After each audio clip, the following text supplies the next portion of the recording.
What's going on, everybody? This is MDENT313, and I'm back at y'all with another one. Listen, what I want to talk about is the Gervonta Tank Davis versus Lamont Roach.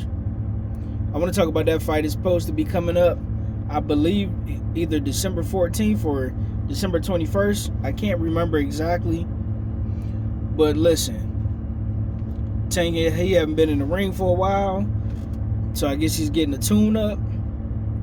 Now, it's a difference between a tune-up and just a flat-out cherry pick, right? And this is just a flat-out cherry pick. This is, if I'm being honest, right? This is about as bad as Canelo Alvarez versus Rocky Fielding. It's like borderline just absolutely disgusting. When you are trying to be the face of boxing, right? One thing, as much as I can't stand Floyd Mayweather, what I can always look back and respect about Floyd Mayweather, when he became the de facto, even though before he was the face of boxing, he was always trying to fight top competition. But when he became the face of boxing, he always still tried to fight top level fighters. At worst, from the time he fought Oscar De La Hoya to the time he retired, outside of Conor McGregor, because it was an exhibition fight,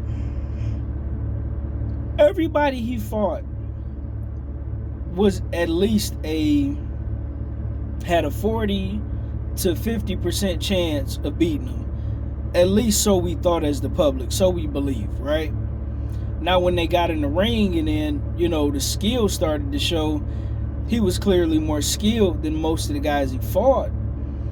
But on paper, right, going into the fight, those guys had a solid resume. Those guys had skills. Those guys were phenomenal fighters. Those guys were elite level fighters. Most of them was Hall of Fame fighters. So you believed and you felt like they had a chance to actually win the fight. No matter whether you root for the underdog or the favorite, there should at least be some level of resistance to where, okay, I could see what this guy bring to the table that could offset what this guy bring to the table and how this guy could come away with the win. But with guys like Canelo Alvarez and Gervonta Tank Davis, the majority of their fights, they're the favorite. The only time where Canelo Alvarez possibly wasn't the favorite was maybe against Sergey Kovalev and Floyd Mayweather. Outside of that, Canelo Alvarez was always the favorite. He was the favorite against Triple G. He should have been the favorite if he wasn't the favorite. Now, I can't harp on him too much about the Triple G fight, the first one, because that seemed to be a 50-50 fight. When he fought Laura, even though Laura really should have won that fight, Canelo Alvarez was the favorite, but I'm not going to harp on him because Laura was a 50-50 live dog in that fight. Austin Trout, looking back at it, the scoring, I think it was the public scoring, could have played a factor in that fight, but I'm not going to harp on Canelo for that. But outside of that, most of the guys he's fought, he's been the clear favorite to where you didn't even believe the guy really had a chance. And the Caleb Plant, I thought Caleb Plant was a live dog. I thought he was more of a live dog than Billy Joe Saunders. Then, of course, Avni Yildirim didn't have a shot. Nobody believed that Bivol was going to beat Canelo, even though Bivol ended up beating Canelo. But Canelo was the favorite. When it comes to Jermell Charlo coming off a year layoff, when he fought him, nobody felt like Jermell Charlo could beat him. I mean, maybe at best he had a 30% chance. But coming off that layoff and a hand injury, that was the problem. Had he not been coming off that long layoff and that hand problem, it would have been a different story. Nobody thought that Triple G even had a shot the third fight because he waited so long. When you look at the fact that who was that guy? Like, I already said Billy Joe Saunders and Caleb Plant. Oh, it's slipping my mind. Like Miguel Cotto, for an example. Like, he was a live dog. And I thought Miguel Cotto did pretty solid. Now, switching back over to Tank Davis. Sorry I got sidetracked.